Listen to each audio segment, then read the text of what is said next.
Hey everybody, it's Graham, your long lost friend. Where have I been? Well, unfortunately, I was turning in my driveway one day. This is about 3 weeks ago now.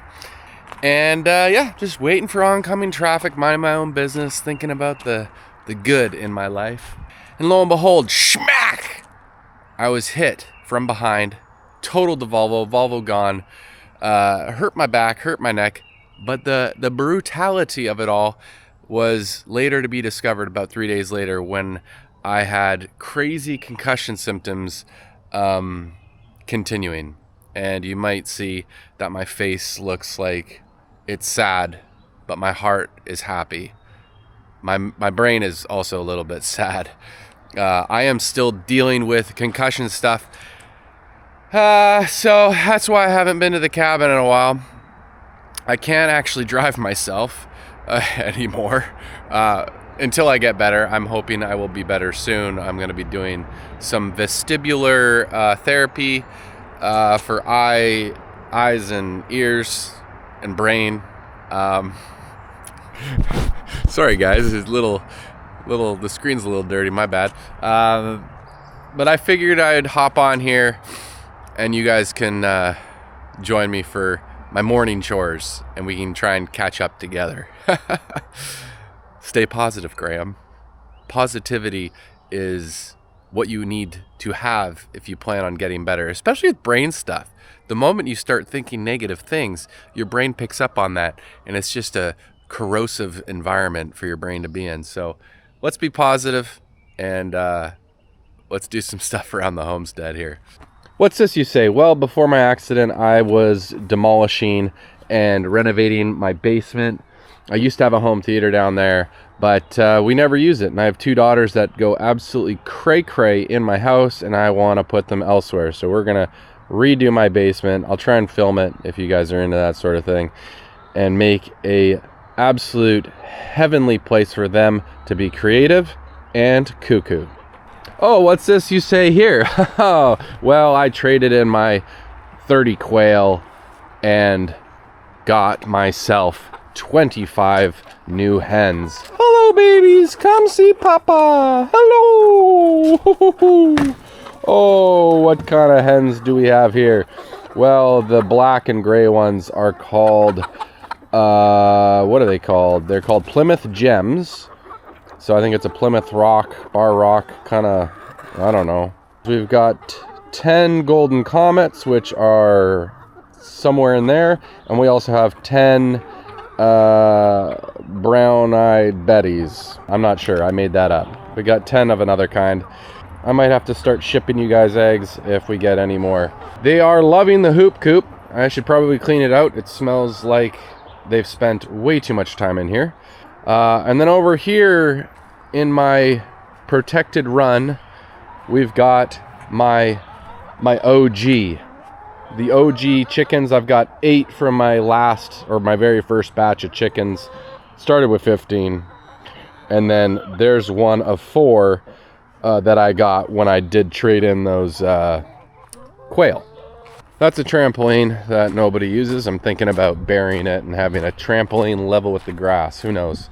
Oh, pallets. Yes, that was a project I was also going to start, but now I'm slightly depressed and, not really into starting more projects. Oh, looks like my girls left these wide open. Oh, they're already laying. The problem with those 4 chickens I got is they're untrained. Whoever their daddy was did not teach them to poop in the proper areas, and so they just get in here willy-nilly and poop everywhere. Look, there's already mold growing on that poop. That's disgusting. That is disgusting. What the heck? How does that grow so fast? Yeah. Oh, no, you stay back in there. No house manners.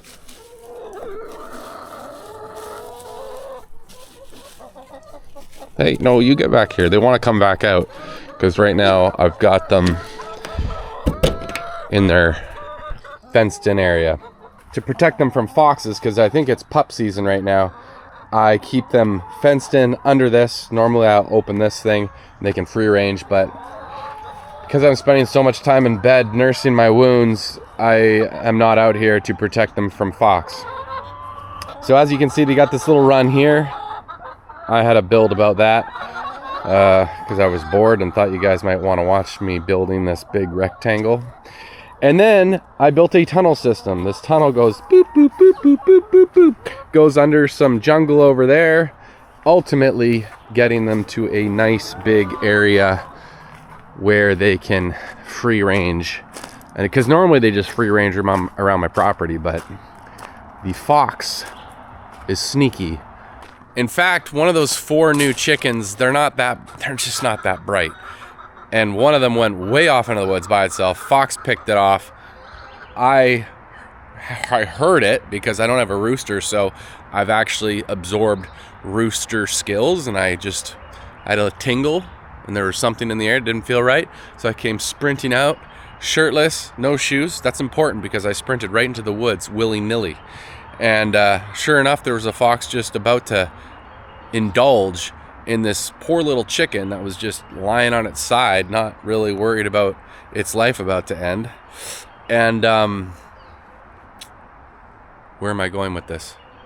I've lost the ability to maintain thought. Yes. So what I did is I screamed at it like a little schoolgirl, saved the chicken. Chicken had a broken wing and it was bleeding on its backside. But that chicken, about a week later, was absolutely fine. I don't even know which chicken it is because it's totally healed. So I might have to start myself a little veterinary clinic because I got some mad skills in the blur. Over here, I got myself a old 1950s, I'm pretty sure, Ford auger. The first day I had it, I broke the drive shaft because that chain you see there wrapped itself around that without me realizing it. That's the old drive shaft. But when stuff like that happens, I say, you know what? It probably needed an upgrade anyhow. So I picked this bad boy up. It was only like 90 bucks. I'm digging holes because I want a permanent, better looking chicken setup, because having all this fencing and this, like, come on. How ghetto is that? As you know, I love projects, and sometimes, you know, people go on vacations to make themselves feel better or take their friends out for a coffee. Not this guy. This guy dreams up of other projects he can do, even though most of his projects aren't currently complete. But that's okay. I think there's positivity in that. So with that said, I've got myself a big old 20-foot trailer here. I'm very excited to tell you, one day we will build a tiny house on this thing. Maybe a tiny office, maybe a tiny cabin on wheels, but I think it would be sweet. You probably don't realize it, but back here I totally cleaned it up, made it look a lot nicer. I mean, it doesn't look nice, but it's clear because this is where the rest of that big chicken run that I'm gonna build is gonna go. My wife is incredible. She puts up with a lot. Yep, my excursion in this trailer just been sitting here for 3+ weeks. I finally tarped this up because we've had nothing but rain. Oh, the sauna, thank you for asking. Yeah, we're just trying to work on this whenever we can. It's waterproof, that's good, except for this wall. As you can see, I put a window in there. I'm going to continue showing you guys the build, but I've got nothing to show you yet. I can't even do video editing right now. I have to find people to do it for me because staring at a computer screen actually makes my brain hurt even more. And it makes me feel like I'm on a ship. I actually feel like I'm on a ship right now. But like I said, I'm being positive. Even though I want to throw up all the time, I've gotten used to it, and it'll be okay. Sneak peek, look at this bad boy. Holy smokes, how cool does that look? I got nothing but hate on Reddit when I posted my first video about this sauna, but that's okay. I don't make builds for them to be like scientifically and engineered perfectly. I make these things because I come up with them in my dreams and I say, hey, I want to see a sauna that looks like a half moon dome thing. That is a big window. We got our cedar shakes bringing back the old cabin vibe. And I got my 5V crimp metal roof, which is kind of cool. And this thing is awesome. Are you kidding me? We are getting a little water in here, as you can see, because we've got nothing but rain. But once you get past about, I don't know, 2 feet in, it is as dry in here as can be, which I'm pumped on. So yeah, looks pretty sweet. I'm sure my wife will think it's weird that chickens are staring at us while we're in a sauna. Even though that they're chickens with tiny little brains, I know that they love me. Apparently they can recognize up to 15 faces, you know. Hey, dude, what are you doing?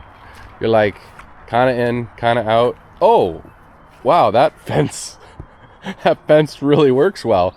Under. Ah, there we go. It's crazy though. It takes these guys like, I don't know, better part of 4 to 6 months, depending on the breed, to start laying eggs. It's a huge investment up front. You got to keep these things alive, fed, watered, and safe at night for half a year basically before you even get an egg from them. That's love. That is real love. And then apparently they stop laying it like 3 to 5 years, and then what? Knowing me, they probably will live rent-free until they live out their golden years, because I don't got the heart to do anything else with them. Oh, yes. I could probably spend a little more time in here trying to clean this up. And I have done a little bit because we got ourselves this bad boy. I don't know if you've seen a video of this already. We filmed it before I was in my accident, but just haven't gotten around to editing it. But this thing is insane. It is an EcoFlow Delta Pro Ultra X. And this is set up and can be a whole house generator. It is paired with this EcoFlow Smart Panel 3. It's called the EcoFlow Panel 3, I think, but it is a smart panel. Smart being that this bad boy can basically hook up to your phone. You can figure out what it's using. You can turn circuits off with a click of a button on your phone. It's insane. And it's a 200 amp panel. They're expensive, but holy smokes, are they cool. And if I was to build a brand new house, I would consider starting off with a panel from EcoFlow. You don't even have to buy the battery system quite yet, but this panel paired with this bad boy is crazy. But yeah, we're just trying to figure out a way to make this shop work for me a little bit better. Double car garage that's connected to my shop. It's on gravel, and I've done the research and the math and all that other stuff to try and trench around basically the footprint of my double car garage, because it's, like I said, it's on gravel, and the pressure treated that it's sitting on and the posts that it's sitting on are slowly rotting. And to try and pour a nice concrete slab under that is most likely going to be more expensive and more time consuming than simply just to remove that building. And I could probably save most of the lumber, especially the truss system, the walls, take it down, stack it somewhere, redo that gravel, make a nice concrete pad, probably insulate it, maybe have like a heated floor, who knows. And what would be cool is I could build like a unit. So my parents, my sweet parents, when they come visit, could stay in, we could host people. Because right now I just park stuff in it, and it's such a waste. And I'm starting to run out of energy right now. This is kind of how bad it is. I appreciate all your prayers and thoughts. Not ideal. Not ideal when you're a dad with 3 kids, you're self-employed, and a lot of people depend on you for different things. So it's been a journey, and I'm very excited to get back to it. But until then, I appreciate you all, seriously. This has not been fun. So, yeah, my thoughts and prayers go to anyone who is dealing with anything of any kind. When you are sick or injured and it takes you out of the norm, your baseline, the things that you're used to, it is just the worst. And again, in the grand scheme of things, I didn't lose a limb, but my life has been greatly impacted in a very small amount of time. But I'm going to be positive, and I start a therapy in the coming weeks to hopefully reconnect my brain, eyes, and ears, and all should be good. But yeah, a little update from what I got going on. I've not been to the cabin for over a month. Hopefully it's still standing, and hopefully we get to get out there sooner than later. And we'll see you on the next one. Not sure what that next one will be, but I do have a couple videos that I've been editing and filmed a long time ago, so maybe we'll work on those. And like I said, I got editors working for me right now. Hey, if you want to be one of my video editors, let me know. Let me know if you want to edit a Woodness Goodness episode. There might be some money in it for you. Probably not that much, but maybe some. All right. We'll see you on the next one. Peace.